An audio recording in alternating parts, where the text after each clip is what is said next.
Bonsoir à toutes et tous, j'espère que vous allez bien, que vous êtes en forme. Ce soir, je vous présente la suite de mes podcasts sur le roman de Clotilde Bernos qui s'intitule L'emprise, la perversion du lien.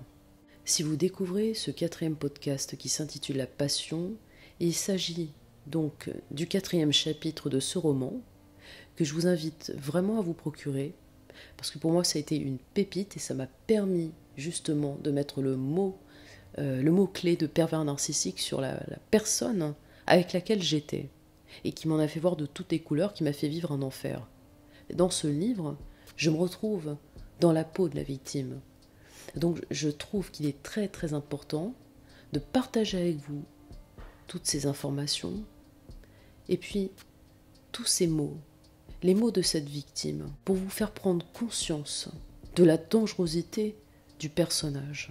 Mais je pense très sincèrement que vous vous reconnaîtrez toutes et tous dans la peau de la victime qui a subi toute la perversion d'un être pervers narcissique. Donc je vous invite à rester jusqu'au bout, à vous installer confortablement et nous passons donc à la lecture. Bonne écoute. Pourtant, j'ai cru cet homme-là. Je l'avais connu enfant et adolescent. J'avais donc confiance en lui. Quand je l'ai retrouvé plus de 20 ans après, j'étais dans une période fluctuante de ma vie. Il a su d'emblée se rendre indispensable. Il a mimé la passion, l'amour fou. Il m'a posé sur un piédestal. J'ai cru qu'il m'aimait passionnément, à la folie. Et très vite à mon tour, je me suis passionnée, attachée, fusionnée. Avec lui, la vie avait encore plus de saveur, de drôlerie, d'intensité. Je poursuivais un rêve. Et voilà, d'un jour à l'autre, il m'a empêché de le voir, sans raison. Passion. 15 juillet, 9 septembre 1998. Aix-en-Provence, 15 juillet 1998, 7 heures. Le lendemain, 15 juillet, 7 heures, il m'appelait. Je lui écrivais. Merci d'avoir atterri ainsi dans ma vie. Tu m'as fait chaud, drôle et tout à fait bouleversant. Est-ce que le sandwich à rien était bon? À tout de suite. Juliette. Je lui signifiais que je n'avais pas du tout envie d'en rester là. Mais avant même de recevoir mon message, la nuit de son départ, il m'appelait, et le lendemain à l'aube, encore, commençant sur le champ ses injections répétitives de poison d'amour. Pendant des mois, cette interaction n'a fait que s'amplifier à un rythme hallucinant, jusqu'à 10, 20, 30 appels, lettres, téléfax par jour et nuit, de sa propre impulsion. Mais peu à peu, me prenant au jeu, je me suis mise à surenchérir. En 3 jours, nous étions déjà dans une relation folle. Son premier fax du 16 juillet. Ta jolie carte et tes dessins. J'aimerais pouvoir t'envoyer des choses qui te fassent autant plaisir que ce que je ressens, voilà. Au fil du temps, question de mademoiselle L, que je mets entre parenthèses Cécilia, qui se trouve en face de moi. Vous croyez au coup de foudre? Le dessin d'en face de moi me fait répondre. D'une certaine façon, oui. Et elle de dire ce qu'elle ressent le temps de cette rencontre. Et ensuite. Et moi d'attendre qu'elle soit partie pour te relire. Marcel allait mieux que je ne craignais. Je lui ai parlé de toi sans tout lui dire. Paul Ernest. Le jour même, je trouvais la musique d'Orphée de Monteverdi pour la partager avec lui et à mon tour je faxais.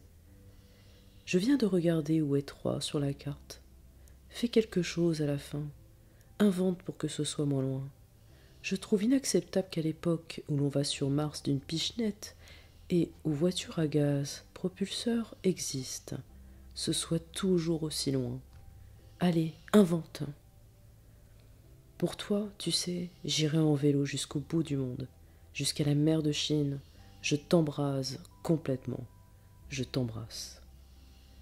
PS. Petit secret. Qui parle de coup de foudre? Pas très clair ton ordonnance, docteur. Pour ton information, coup de foudre égale drouffe de pouc. Définition. Petit vent frais venu d'ailleurs. On pense que son origine est le volcan Drouf en Tasmanie intérieure, dont le souffle d'air chaud vous laisse un instant suspendu dans les airs et vous entraîne dans le cycle bien connu des masses d'air chaud allant vers les masses d'air froid ou douche écossaise. Tu savais ça, toi? Douche écossaise. Qui osera maintenant me dire que je n'ai pas d'intuition? Le ton est donné. Nous en avons écrit 1,20 m de haut, à nous deux, dans un échange, incessant matraquage de son côté, euphorie du mien. Et il a dû avoir plus d'1,20 m de notes de téléphone. Car la plupart du temps, c'est lui qui m'appelait, me faxait, dès l'aube ou dans la nuit. Il décrochait et je maintenais la tonalité. Dans l'éloignement ou la proximité, il a continué à entretenir l'attention, présent en permanence, me demandant d'être présente à lui, aux heures fixes répétitives où il téléphonait. À tel point que, quand j'allais au cinéma ou ailleurs, je me sentais coupable de n'être pas là à lui répondre. Il avait trouvé un système de code secret sur Minitel. Je me souviens, dans ces premiers mois, un soir, j'étais sortie exprès sans le lui dire. Dans la nuit, j'ai trouvé 8 messages de lui. Je pensais qu'il ne pouvait se passer de moi, d'entendre ma voix plus d'1 heure d'affilée.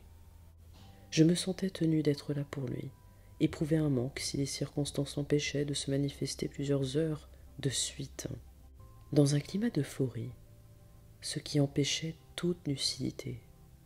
Après 4 jours d'échanges intensifs, je recevais ce mot. « Veux-tu que nous nous rencontrions ce samedi dimanche ? De toute façon, je t'écoute dans tes et mes livres. Mais ta voix n'est pas comme ton écriture. Elle sonne en plus.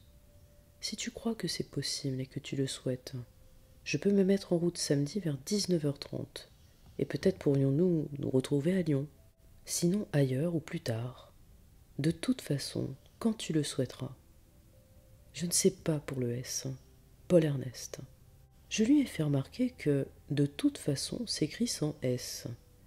Il ne savait jamais où mettre les S. Il inversait aussi les mots, dans un style très particulier.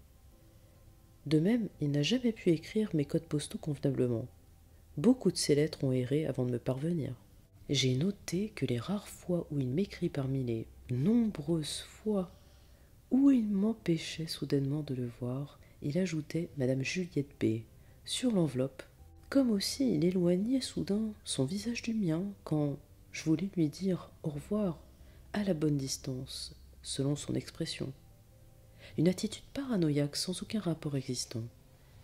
J'étais mise à distance, de toute façon, de brutale et maladive façon, reléguée dans l'incognitude, l'annihilation où il avait décidé de me soumettre. Et plus tard, réappropriée, refusionnée, sans plus de raison. Mais là, il était dans sa phase de prédation. Et ce samedi dimanche serait fête du livre oblige. La vallée du Val-Gaudemar, bien plus loin pour lui que Lyon et d'accès tortueux. Illico, je répondais pour rire. Docteur, suite à nos entretiens téléphoniques de ce jour et à votre fax, je vous confirme notre rendez-vous pour consultation à l'hôtel des 4 Vents, Lachaud, départemental 16, pour le samedi 18 juillet 1998. En ces campagnes reculées, l'hôtel ferme ses portes vers 22 heures. Je vous attendrai donc à partir d'1 h du matin, avec petite clé pour porte secrète. Si vous pensez arriver plus tôt ou plus tard, auriez-vous la gentillesse de laisser message à l'attention de Juliette B. Vous connaissez? Très romantique, n'est-ce pas? Avec l'expression de toute ma considération, Juliette. Dans les secondes qui ont suivi, je recevais confirmation. Auteur, votre message est parvenu sur mon fax. Merci de m'attendre. J'espère partir vers 17 heures. L'endroit m'est presque connu et je ferai le chemin sans traîner. Croyez en mon affection, sans retenue. Paul Ernest. En une semaine à peine, il avait solidement ancré son système d'interaction à distance. Il me semblait évident d'être avec lui sur le même terrain de jeu. Nous avons déployé des délires d'imagination pour rendre la vie de plus en plus drôle et romanesque. Dans la surenchère, la jubilation, le rire, c'est ainsi qu'avec lui j'ai connu d'extrêmes bonheurs, jamais rencontrés auparavant, et que je ne rencontrerai jamais plus. En tous les cas, pas de façon aussi exaltante. Je me suis senti dans sa folie, aux extrêmes limites de la proximité paisible entre deux personnes avant de fondre, comme il disait terrorisé. Il n'y avait de barrière à rien, et il m'avait ouvert des territoires inexplorés. Il faut saisir cette facette du personnage pour comprendre à quel point je fus d'emblée fasciné et soudé à lui. Et ce fut tellement bien dans ces moments-là que j'ose croire qu'il n'a plus maîtrisé complètement le processus induit, tellement il s'est fort et vite imposé, que de son chapeau de prestidigitateur a bondi un lapin qui courait plus vite que lui. Est-ce encore pure croyance et complaisance pour moi que de le dire? Sa phase de prédation fut magique. Beaucoup le trouvaient antipathique. Mais quand il était avec moi, un tout autre personnage apparaissait. L'enchanteur Paul Ernest, le magicien qui d'un coup de baguette me coupait du monde pour mieux m'ensorceler à l'abri des regards. Grâce toujours à sa magique baguette, quand il me disait que sa vie avec moi prenait soudain un sens, ou qu'il avait l'impression de n'avoir pas vécu avant notre rencontre, ou encore que j'étais extraordinaire, ou encore plus, qu'il pensait jour et nuit à moi. Toutes ces paroles éculées de séducteur que je n'aurais cru de personne, de lui je les croyais tellement. Il mettait d'énergie, d'intensité, d'attention à être avec moi, seul à seul, pour mieux me maîtriser, me bourrer le crâne de son adoration postiche en m'isolant du monde. Pire, m'amener à ressentir pour lui ce qu'il prétendait ressentir pour moi. La croyance est une question de conditionnement. Il m'a conditionné sous vide. Je reviens à mon conte de fées, au moment où j'ai reçu ses phares dans les yeux, assise à la tente devant l'autel avec la clé. Il a bondi de sa voiture et m'a serré encore très fort à me faire mal. Nous avons marché dans la nuit, au bord d'un ruisseau. Il me portait. Je trouvais ça un peu ridicule. Je n'ai plus 12 ans, même si je pèse 3 plumes. Il riait dans la nuit, comme transporté par un grand bonheur, dans l'euphorie, m'embrassait à n'en plus finir, etc. Dans la chambre, il y avait 8 lits superposés. Nous avons déménagé une partie de la nuit pour en mettre 2 côte à côte, dans des fous rires. Finalement, un suffisait largement. Il m'a dit plusieurs fois cette phrase. « Je ne sais pas ce qui m'arrive, je fais l'amour à l'envers. » Je n'ai jamais élucidé. C'était notre première nuit, collée, je n'ai pas dormi tellement il me serrait dans son sommeil. Le lendemain, il y avait sur la table du petit déjeuner un grand bol de confiture d'abricot. Tout en l'étalant largement sur ses tartines et ses vêtements, après l'amour à l'envers, il m'a demandé « Tu crois que nous viendrions ici avec nos petits-enfants mélangés ?» Il semblait très préoccupé par cette question. Il revenait, songeur, perdu dans cette interrogation essentielle. Nous sommes allés à pied vers la clairière. Il voulait tout le temps me porter, inépuisable toute la journée. Il s'est collé à moi, m'embrassant pendant mes dédicaces, me regardant d'un air extasié. Il m'accaparait avec détermination. Vers le soir, des tableaux de toile noire, avec des phrases inscrites en jaune, bleu ou rouge, furent suspendus dans le sous-bois. Chacun devait en choisir un ou deux. C'était le jeu. Découvrir les tableaux cachés, lire les phrases et emporter les préférés. J'en ai cueilli 2, dont je ne me rappelle plus les phrases. Lui, 1. Nous les avons échangés. Sur le sien, devenu mien, cet extrait de Rimbaud. Elle est retrouvée. Quoi? L'éternité. C'est la mer mêlée au soleil. C'est exactement ce qui voulait me faire gober. Le tableau est toujours là. Il serait temps que je le décroche. Le soir, nous avons déserté la fête pour monter vers le village de Saint-Julien, écouter un concert de flûte de Pan dans l'église. Puis ce fut la descente sur l'étroite route de montagne qui menait à l'hôtel. Il conduisait en me tenant la main et pratiquement en roue libre. donnant des coups de volant brusques, entamant les virages à une vitesse suicidaire. Il y a 2 ans, il a décidé de conduire sur les routes sans freiner, sauf au feu rouge, pour tester les économies de carburant que cela engageait, toujours sur les chapeaux de roue. Je lui disais que j'avais peur. Il n'en tenait aucun compte. Ça le prenait parfois de faire le contraire. Il se calait à l'extrême droite de la route, au bord du fossé, et conduisait à 20 à l'heure, ce qui est tout autant casse-gueule. Et ces derniers temps, il faisait du patin à roulettes sur la nationale avec des grands écarts en glissade. Les voitures le frôlaient, freinaient brusquement. Affolant aussi. C'était mortel. Je lui demandais d'arrêter. Il rétorquait. Elles n'ont qu'à se pousser. Dans ses délires de toute puissance, il défiait constamment la mort. Je pense miraculeux qu'il soit encore vivant. Sur cette route, j'ai commencé à avoir peur de sa conduite. Mais j'étais déjà si exalté que j'ai pensé, si on déboule dans la pique, je mourrai avec lui au plus beau jour de ma vie. Nous sommes repartis le lendemain à l'aube, nos voitures se suivaient. Il s'arrêtait toutes les 5 minutes pour venir m'embrasser. Et puis, lui, vers le nord, moi vers le sud. J'ai fait halte un peu plus loin pour dormir dans un parking. J'ai très peu dormi durant ces 4 ans. Et le soir, quand je tombais de sommeil, il n'en tenait aucun compte, me montrant les étoiles une à une avec ses jumelles, insistant pour faire je ne sais quoi, alors que je ne tenais plus debout, furieux si j'allais me coucher, avant qu'il ne le décide, tout en me disant d'un air ironique « Tu fais comme tu veux, Juliette ».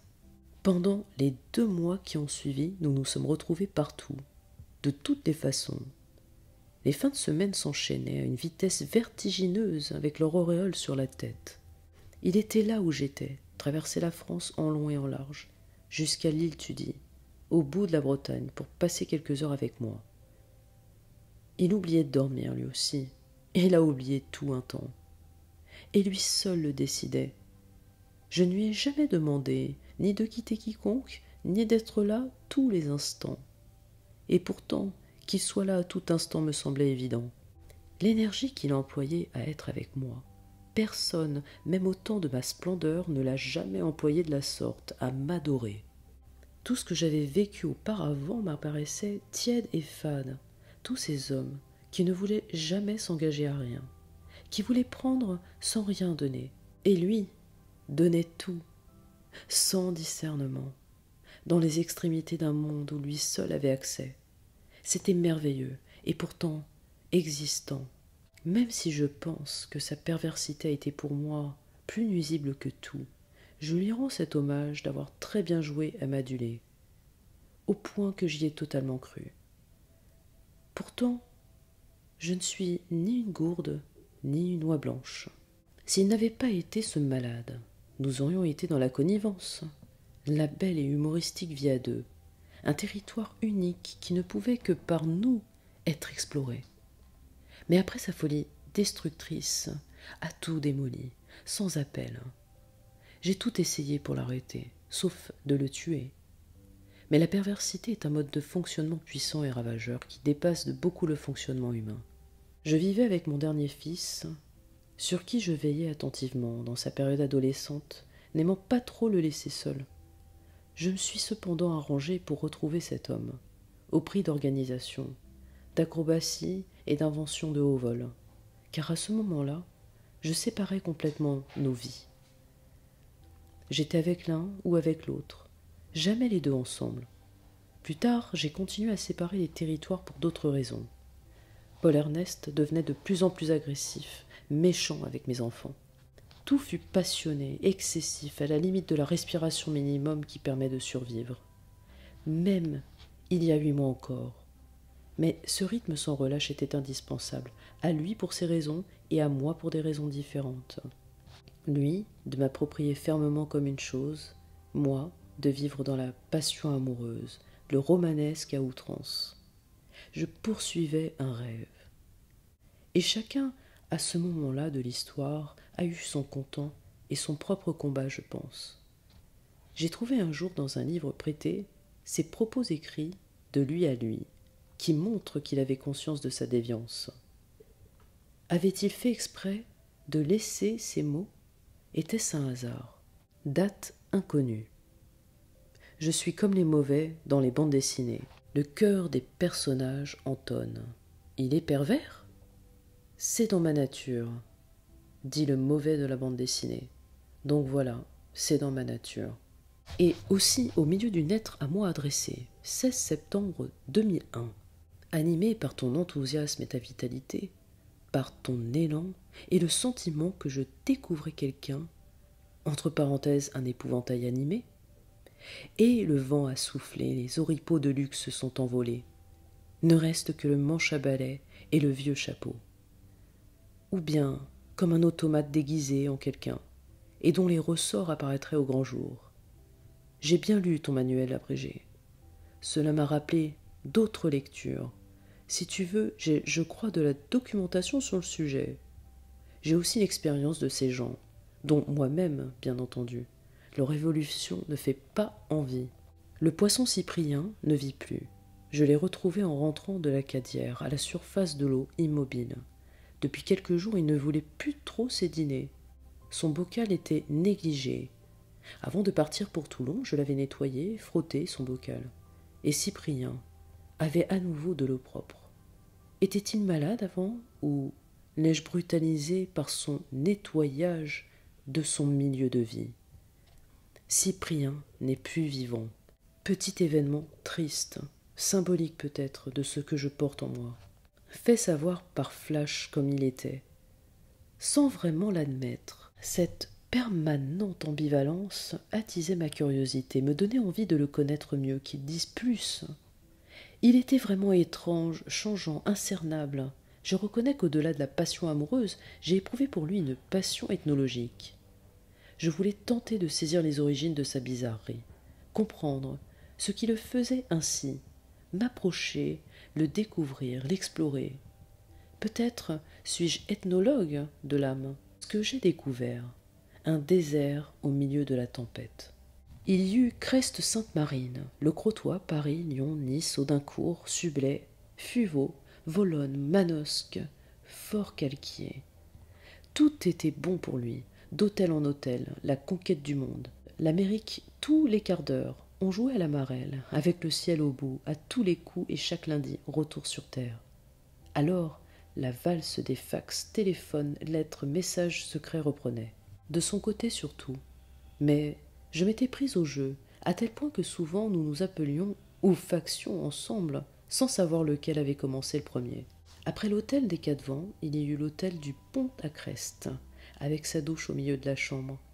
Il m'a dit ce jour-là: les papillons, c'est comme les coccinelles. Je ne sais toujours pas pourquoi. Il y eut aussi l'hôtel du Port en Bretagne, avec vue sur Mouette, où je le rejoignais quelques heures au milieu de la nuit, regagnant ma maison et mes enfants avant l'aube. Il avait roulé une fois de plus sans s'arrêter, m'attendait depuis 6 heures dans un café avec un de ses 100 livres sur Proust. Il m'a dit ce jour-là qu'il ne s'était pas manifesté à sa famille depuis plus de 6 mois, sauf par quelques appels téléphoniques d'intendance. Je lui ai suggéré qu'il pouvait écrire, tenter d'expliquer son départ. Ça ne lui était pas venu à l'idée tout seul. Il s'est exécuté le surlendemain, parce que je lui avais dicté une certaine conduite qu'il appliquait à la lettre, sans que l'impulsion vienne de lui, puisque cela me semblait normal. Il a fait pour avoir l'air normal, intégrant ce qu'il pouvait retirer d'utile dans mon humaine créature, pour le faire sien, puisque incapable de réaction humaine, de penser humainement pensée, complètement déconnecté de la vie. Je sais qu'il a envoyé une carte sur le chemin du retour, et peu après m'a annoncé qu'il avait reçu une lettre de sa femme. Elle m'écrit que je suis vide, a-t-il ajouté en ricanant. Sur le moment, j'ai imaginé qu'elle écrivait cela par rancœur, ou que le chagrin la rendait injuste. Ce n'était pas le cas, et j'ai compris bien plus tard le sens qu'elle donnait à cet adjectif humainement vide. Pour son anniversaire, elle lui avait envoyé symboliquement une statuette de métal dont le corps était vidé. Sa vision est la même que la mienne maintenant. Mais à ce moment, avec tous les artifices qu'il utilisait pour m'accaparer, je trouvais Paul Ernest le contraire de vide. Je le trouvais riche de tout, puisqu'il m'apportait tout ce que je voulais en plus, technique, très sûre pour assurer son pouvoir. J'étais romancière, et il me donnait à vivre un roman. Que pouvais-je espérer de plus? C'est pourquoi cet adjectif vide m'a étonné. La liste des hôtels des Cati qui nous ont accueillis est sans fin. Tous les plus moches de France. Nous les connaissons. Lui me disait qu'il devait faire des économies avec ses filles à entretenir. Il avait toujours peur de manquer d'argent, alors qu'avec son travail de docteur, il n'avait aucun souci à se faire. Ce n'était pas dans la logique, plutôt obsessionnel, car il n'avait aucun goût, ni pour le luxe, ni pour le confort, et ni pour les collections rares. Il s'en moquait royalement, pouvait vivre avec rien, à part la nourriture qu'il avalait avidement, en se faisant des taches partout, les contenants de plastique et les serpillères. Début septembre, il a déplacé pour moi sa semaine de vacances, programmée, je pense, avec sa dame de Troie. Je ne comprenais pas très bien ce qu'il fabriquait d'obscur là-bas, dans cette ville parallèle. Je n'y avais jamais mis les pieds, et je ne lui demandais rien. En fait, je m'en moquais complètement. Il m'apportait tout ce que je désirais. Je n'en voulais pas plus. Le cosméjean, c'était son idée. Tu verras comme c'est beau. Et il n'y a personne. Je connais. Il voulait opérer dans des zones où il avait déjà ses repères, circonvenir le territoire de ses manœuvres, m'avoir pour lui tout seul. Il n'acceptait rien de ce que je lui proposais à vivre ou à partager hors du cadre professionnel. Surtout pas mes enfants, ni personne de ma vie présente ou passée autour. Il me voulait moi seul, pour lui seul, complètement, dans des lieux isolés de préférence. À cette époque, il me posait déjà des questions très précises sur mon passé amoureux. Je croyais qu'il s'intéressait à ma vie. Je crois en fait qu'il prenait des renseignements pour savoir comment manœuvrer au plus serré avec moi. Un jour, il m'a demandé pourquoi j'étais restée tant d'années avec mon mari.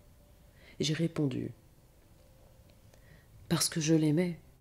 Il a cerné qu'aimer pour moi était un mot important. Il m'a donc fourgué du faux amour à gogo. Je me suis acheté un nouveau vélo pour l'occasion, mon vert vélo. Et à nous deux les belles vacances. On aurait vraiment pu croire à une vraie histoire d'amour. Il était comme un poisson affamé qui découvre un asticot. Je fus là, à l'heure dite, au bistrot dit, sur la grande place de Florac. Jusqu'à ce jour, ces incongruités ne m'avaient pas heurté. Je le voyais fou, mais gentil et très amoureux. C'est seulement 2 mois après qu'il ait débarqué dans ma vie, sur cette place du cosméjean, que son comportement a commencé à changer. De bizarre, il est devenu trouble, sans que je m'y attarde. Je l'aimais déjà trop, et ces jours à pédaler dans des territoires désertés, dans l'adoration qui semblait me porter, et la drôlerie, l'évidence de notre relation ont commencé à gommer tout ce qui était dérangeant. Je planais, grisé. On verrait après. Quant à lui, sa phase de prédation était terminée.